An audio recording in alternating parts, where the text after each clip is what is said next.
Revolution Geopolitical Simulator 4. This series is one that has been recommended to me on dealing with Russia and rebuilding a Russian empire. The goal is basically to play as Russia and try to conquer as many countries as I can.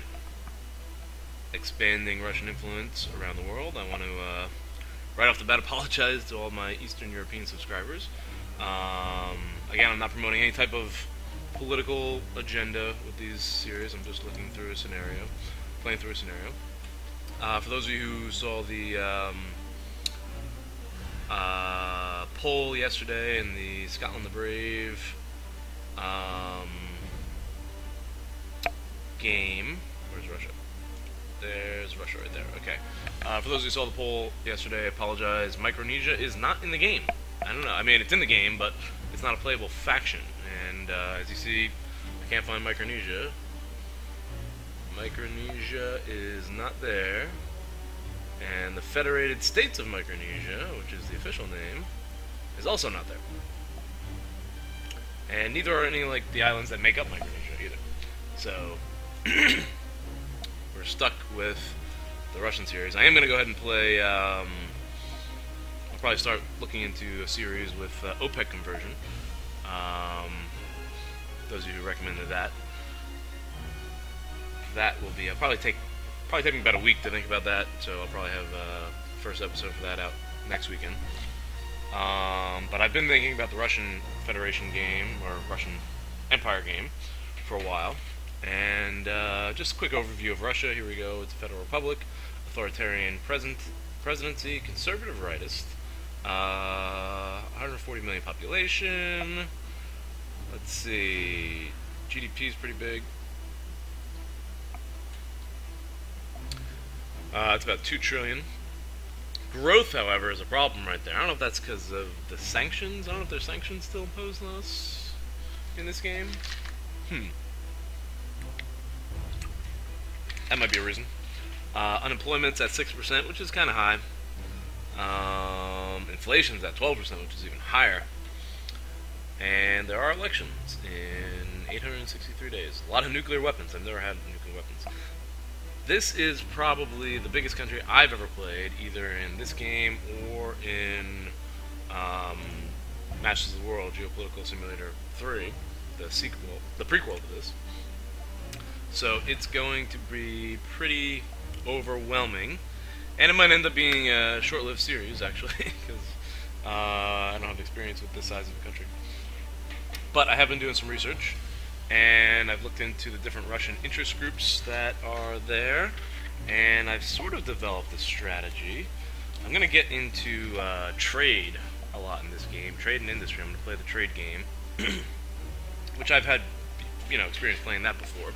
But I'm also going to try to combine it with the politics game, which I've only been playing recently in the videos that you guys have been watching. Thank you again for all the support.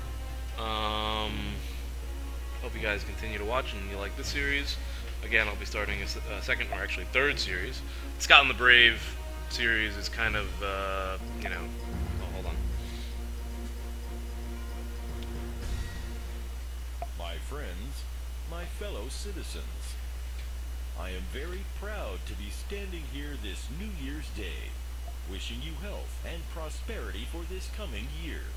As the head of state, I promise to guide you bravely and lead you on the path to prosperity. I promise to ensure your safety, protect you from threats within the country and from potential external threats. I could not do this, of course, without our faithful army, a veritable stronghold against outside imperialist attempts. I am so happy to see my people standing together and supporting our dear country. I wish you a very happy new year. Okay, so anyone who's studied Russian history is familiar with constant nomadic invasions going in throughout this territory. I think the Huns crossed through here, the Mongols at one point. If you read I think George Keenan, who was a U.S. CIA or U.S. diplomat or CIA analyst who was in Moscow during want to say World War II or right after World War II. He wrote a report, an interesting document called The Long Telegram. This was in 1947, basically outlining that the Russian leaders are constantly paranoid of outsider invasion, outside threat, which is what guides a lot of its foreign policy. And he's writing this as, a warning to the Americans for how to deal with foreign policy dealing with Russia. And he's basically outlining the foreign policy of containment, stopping the Russians from spreading around the world, and hopefully the communist country, would collapse from within.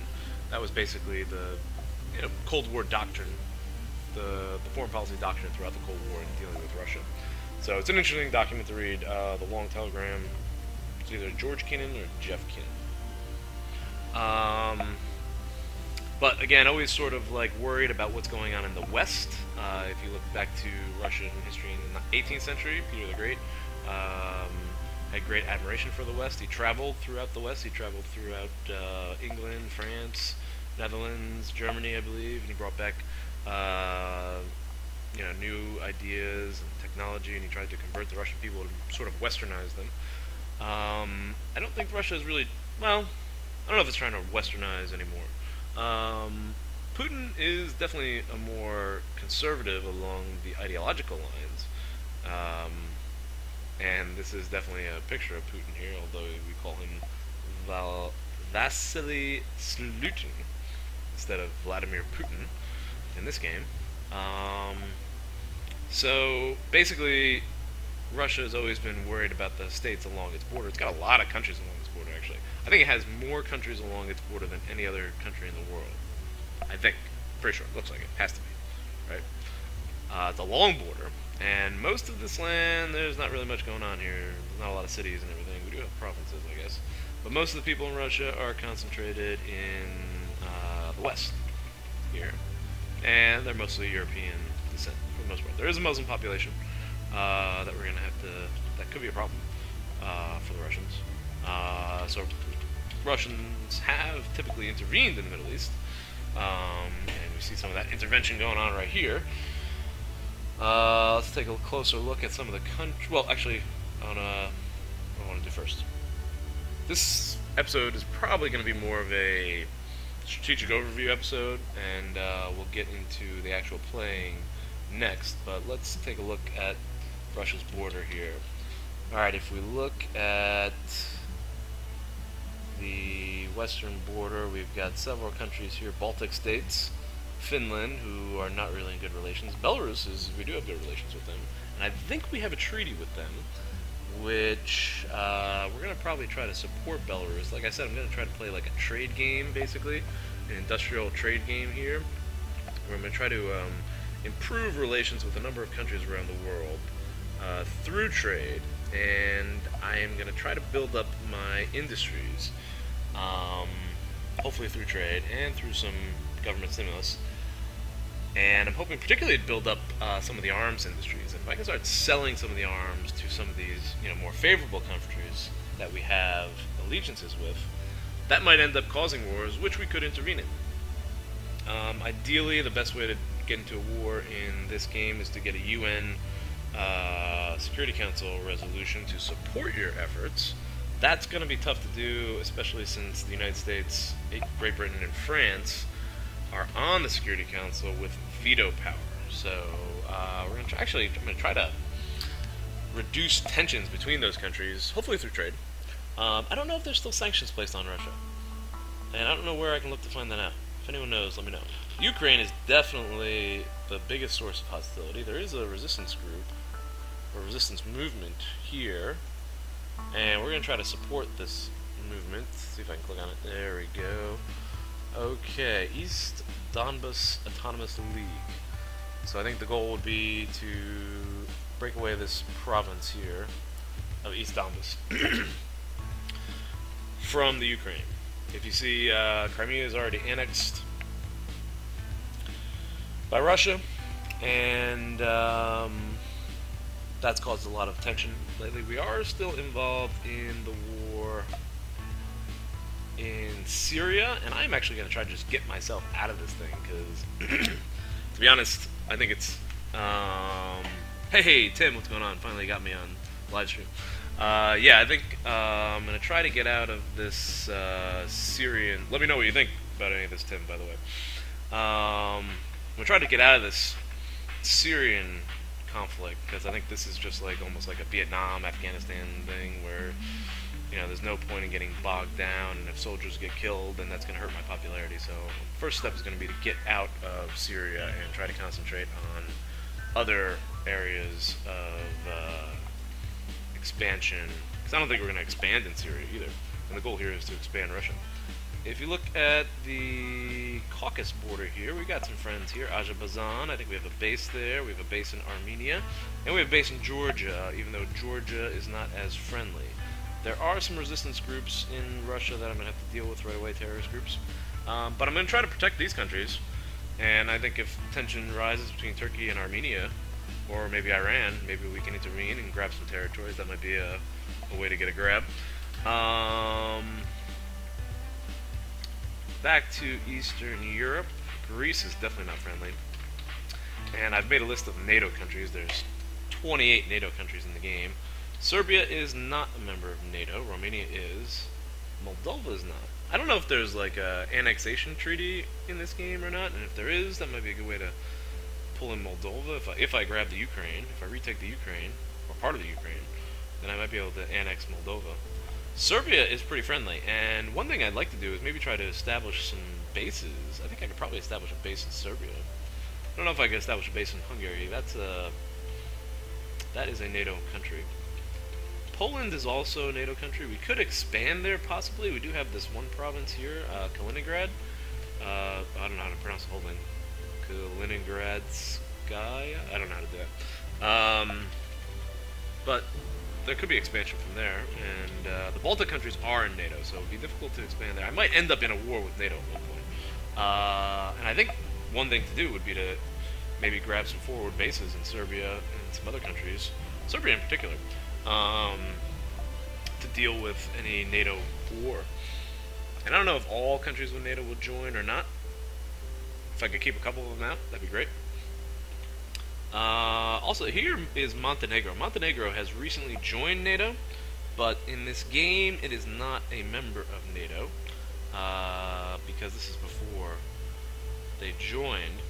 And I remember reading about this when Montenegro joined NATO. This was particularly considered to be like a coup for the West, because the Russians had been investing in Montenegro, and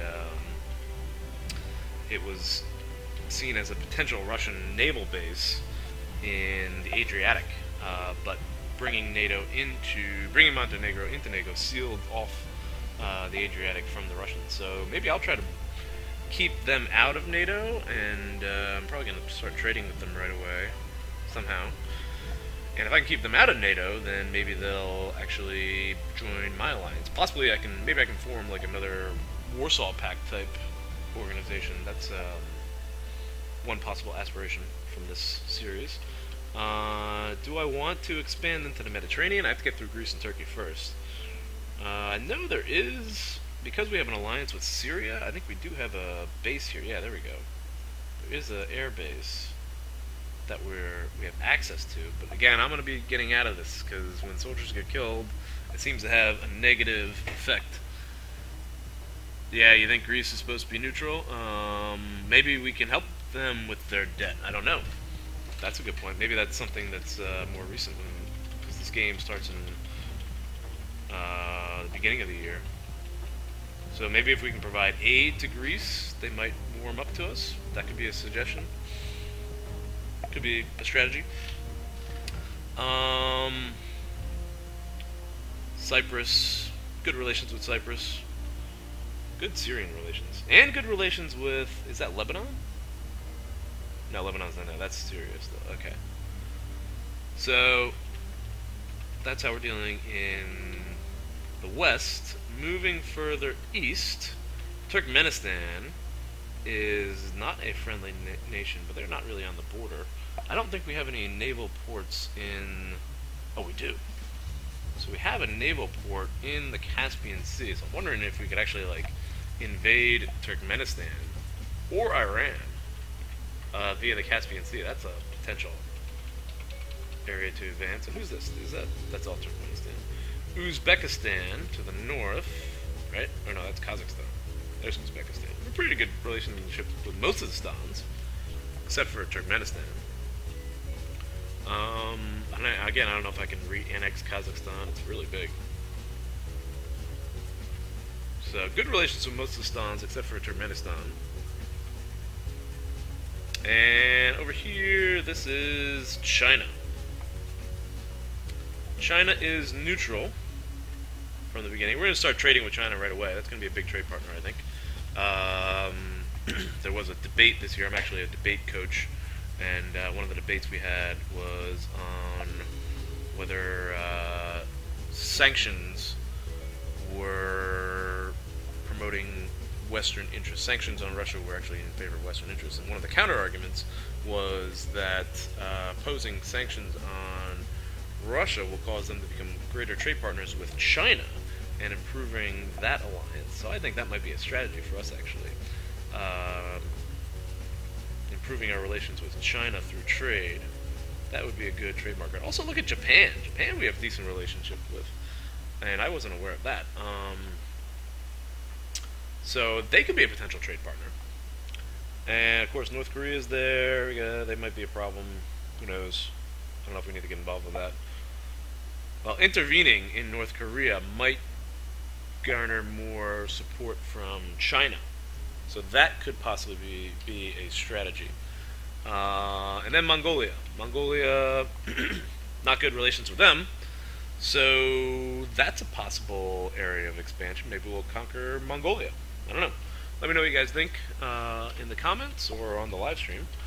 And that is a general overview of the diplomatic situation, foreign policy situation, possible areas of expansion. Now let's take a look at the country itself.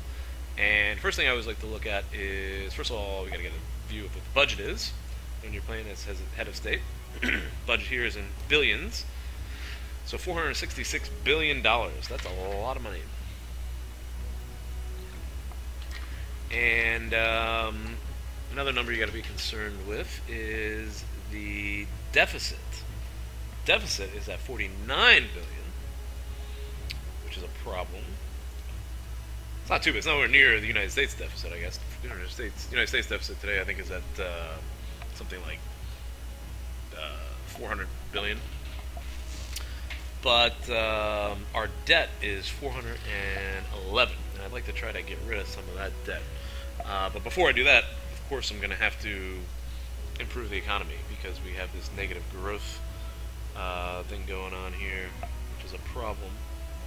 So also have to look at taxation. Tax income is 424, so that's 466. And I don't know how they figure out some of these numbers actually, because if you take 466 and subtract 424, you don't really get 49 billion. I'm not really sure how that works. But it's close. So one of the things I'm going to do right away is try to do an economic stimulus package here, and I think I'm going to use some tax cuts to try to do that. In order to garner some support for the tax cuts, I think I'm going to see if I can promise... I don't know if I can promise unions anything in this game. I'm going to check it out. I'm going to see if I can promise the unions a tax cut. Or not the unions, actually the political parties. Because some of the political parties, there was a problem when I cut taxes. I did like 1 or 2 playthroughs, and I tried to do a big tax cut, cutting like all 1% across the board, and it seemed like people were really upset about, or the communist and socialist parties were really upset with cutting it on the rich, the upper class. So I'm going to try to just do a middle class and lower class income tax cut, and I think I'm going to do a company tax cut. Hopefully that'll create more jobs and stimulate the economy. Glory to the Russian bear. Okay. So here we go. Oh, I wanted to also go over the general political situation. Again, I took down there's a lot of different groups in Russia, much more than in Kurdistan or in Syria. Kind of similar to England, I guess. You have 5 different political parties, and we have the Communist Party here, 17% or 19% of the parliament with 92 seats. She does not really like me too much. She's not really that popular, but she doesn't like me too much. I want to see if I can meet with her and promise her tax cuts. And I'm just going to test that out real quick. Back to the other interest groups. Oh, how big is the communist group? 28 million. 28 million in a country of 142 million. So that's a pretty big chunk, I'd say. Then there's also the socialist group, which was also protesting along with the communists when I cut taxes on the rich. And they've got about 19.2 and 19.2 million people, sympathizers, and 13% of the parliament with 64 seats. And then we go to the center-right party, League of Pioneering Democrats, who are actually appreciative of me here. They do not have any seats in the parliament, and they're much smaller. There's only 5 million there. And then we move on to my political party, Citizens Republican Movement, 72 sympathizers. They are the largest. They have the most sympathizers, and they control parliament. Going to have to try to keep a hold on parliament here. That's going to be important. And that's 238 seats. Then there's the extreme right, which is Sovereign Radicals, 17.7 million supporters, 12% of parliament. They are appreciative as well. So it looks like we have the right and the center on their side, while the left is opposing us. So if we can... Oh, regulate funding of parties? No. My party. Oh, I was looking for this. Launch a party campaign. I was looking for this before. I'm going to go ahead and do this right away, just to raise some campaign money. Okay, so I made my first move. Then we go into the unions. There's a lot of different unions. I don't want to go into too many of these. There is something like 1, 2, 3, 21 different unions. Some of the biggest unions are these 3 right up top here. So I want to see if I can promise them something. I want to see if I could promise them the tax cut as well. I'd like to promise these guys something to get on their favor right away. Promise you another big union. United Front Against Employers. Wow, 11 million. That's a big group. And I think that's the biggest union. And then maybe I can promise these guys something. That would be good. The next biggest union is the police. And I don't know if I'm able to promise them anything just yet, but I'm hoping that I can promise these guys maybe the cut on the company taxes. If I can promise them the cut on the company taxes, then maybe we'll follow through on that legislatively. So, let's go also to associations. Next group here. The AIDS Association, I think, is one of the biggest, 39 million. And I'll probably end up promising them some AIDS research, or upping the AIDS research there. And then the ecologists are also a big one. So I might sneak in, like, maybe a tax on pollution or something like that, somewhere along the line, just to get their support. I think that would be pretty good. So I'm going to go ahead and try to... Oh, this is like 24 minutes, so I'm going to put a cut here for the episode, but we're going to continue to go on YouTube because I got a lot of people watching right now. And I'm going to move into my first legislative period. Thank you for watching the episode, and YouTubers, see you next time. Live streamers, we're still rolling.